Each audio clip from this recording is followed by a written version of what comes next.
ருத்ரன் தொடர்கிறது. தவஞானிகளே, தேவர்களும் முனிவர்களும் சிவனாரின் கட்டளையை ஏற்று சிவனாரையும் பார்வதி தேவியையும் கணேசரையும் புகழ்ந்து எத்தகைய பெரிய யுத்தம் உலகமே சம்ஹாரமாக தக்கதாக நிகழ்ந்துவிட்டது என்று சொல்லிக் கொண்டிருந்தார்கள். சிவகணங்களும் சிவபெருமானும் உலகங்கள் பிழைத்ததற்காக மகிழ்ந்தார்கள். பார்வதி தேவியின் கோபமும் தணிந்தது. மகாவிஷ்ணுவும் பிரம்மதேவரும் சிவபெருமானிடம் விடைபெற்று தத்தமது உலகை அடைந்தார்கள். நாரதரும் பார்வதி தேவியை புகழ்ந்து பாடிவிட்டு தன் சஞ்சாரத்திற்கு சென்று விட்டார். மாதவரே, கணபதியின் வரலாற்றை சொல்ல கேட்டோம். ஆயினும் அவருடைய திவ்ய சரிதங்களை கேட்க நாங்கள் மேலும் ஆவலாக இருக்கிறோம் என்றார்கள். சிவபெருமானும் பார்வதியும் கணேசரிடம் அதிக வாஞ்சை கொண்டு அவரை விளையாட்டாகவே வளர்த்தார்கள். கணேசரும் ஆறுமுகனும் தாய் தந்தையர்களுக்கு பணிவிடை செய்து அவர்களுக்கு பிரியம் விளைவித்தார்கள். வளர்பிறை நிலவைப் போல இரண்டு சகோதரரிடம் நட்பு பெருகிற்று. இந்நிலையில் பார்வதி பரமேஸ்வரர் இருவரும் தங்கள் புதல்வர் இருவருக்கும் எப்படி திருமணம் செய்ய வேண்டும் என்பது பற்றி பேசிக் கொண்டிருந்தார்கள். அப்போது அவர்கள் பேசுவதை கேட்ட கணேசரும் முருகரும் ஆச்சரியமடைந்து, எனக்குத்தான் முதலில் கல்யாணமாக வேண்டும், எனக்கே முதலில் திருமணம் என்று ஒருவரோடு ஒருவர் விவாதம் செய்து கொண்டிருந்தார்கள்.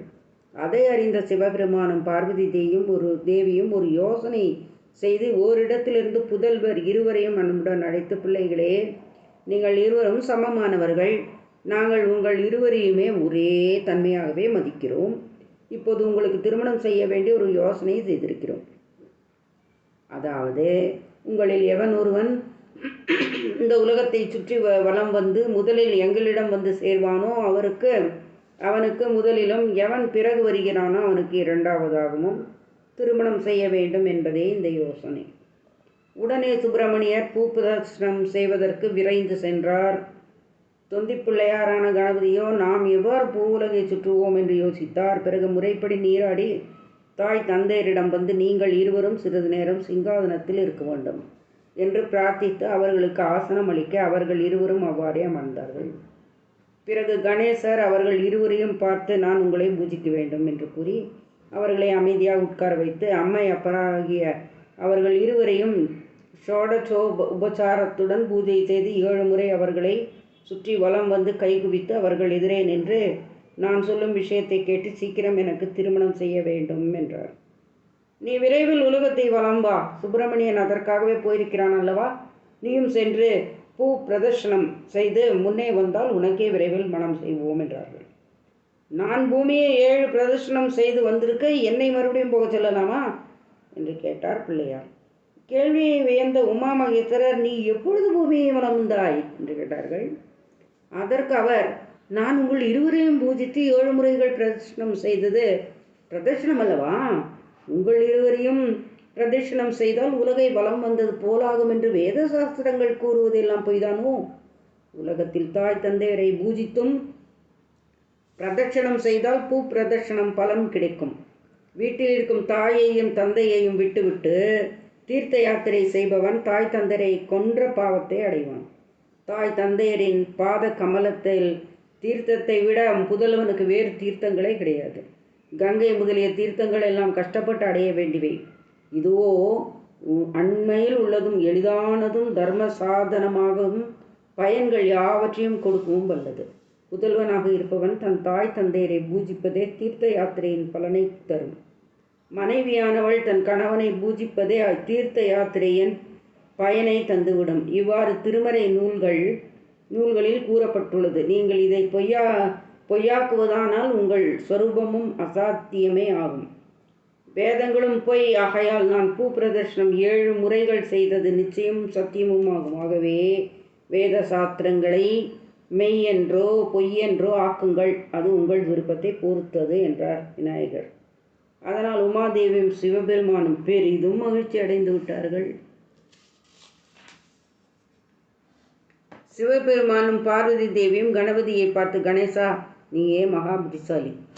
தாய் தந்தையரிடம் திடபக்தி அடைய நீ சொன்னவை உண்மையானவை. துக்கம் ஏற்பட்ட சமயங்களில் எவன் ஒருவன் நிர்மலம் உடையவனாக இருப்பானோ அவனது துக்கங்கள் சூரியனை கண்ட இருள் போல் நீங்கும். தாய் தந்தையரை வலம் வந்தால் பூமியை வலம் வந்த பயன் கிடைக்கும் என்று வேத சாஸ்திர புராணங்கள் கூறுகின்றன. நாங்களும் உன் செயல் கண்டு மகிழ்ந்தோம் என்று பாராட்டிவிட்டு திருமண விஷயத்தை யோசித்து கொண்டிருந்தார்கள். அவர்கள் விஸ்வரூபனின் புதல்வியர்களான சித்தி புத்தி என்ற மிகவும் அழகிய கன்னியரை வேத விதிப்படி சர்வ ஆடம்பரமாக திருமணம் செய்ய தீர்மானித்தார்கள்.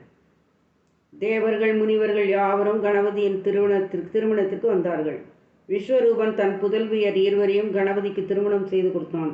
அதன் பிறகு கணபதியும் சித்தி புத்திகளுடன் கூடி சுகம் அனுபவித்ததை பற்றி அளவிட்டு வர்ணிக்கவே இயலாது.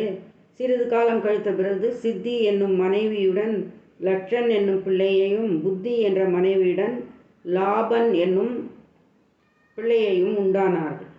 அந்த சமயத்தில் பூ பிரதர்சனம் செய்ய சென்ற குமாரக் கடவுள் பூமியை வலம் வந்து கைலாய மலைக்கு திரும்பி வந்தடையும் போது கலகப்பிரியரான நாரத முனிவர் புன்சிரிப்போடு அங்கு வந்து, சுப்பிரமணிய ஸ்மூர்த்தி, உன் தாய் தந்தையர் செய்த காரியத்தை கேட்டீரோ? உம்மை பூ பிரதர்சனம் செய்ய அனுப்பிவிட்டு விக்னேஸ்வரனுக்கு 2 கன்னியரை திருமணம் செய்து வைத்து விட்டார்கள். இப்போது கணபதி அவ்விரு கன்னியருடன் 2 புதல்வர்களை பற்றி மகிழ்ச்சியுடன் இருக்கிறார். இவ்வளவு அபகாரம் செய்தால் இதரர் என்ன காரியம்தான் செய்ய மாட்டார்கள் என்று இப்போது கணபதி அவ்விரு கன்னியரிடம் 2 புதல்வர்களை பெற்று மகிழ்ச்சியுடன் இருக்கிறார். நீரோ இத்தனை கஷ்டத்துடன் பூ பிரதர்சனம் செய்து வந்திருக்கிறீர். இவ்வளவு அபகாரம் செய்தால் இது யார் என்ன காரியம்தான் செய்ய மாட்டார்கள். இது மிகவும் அநியாயம்.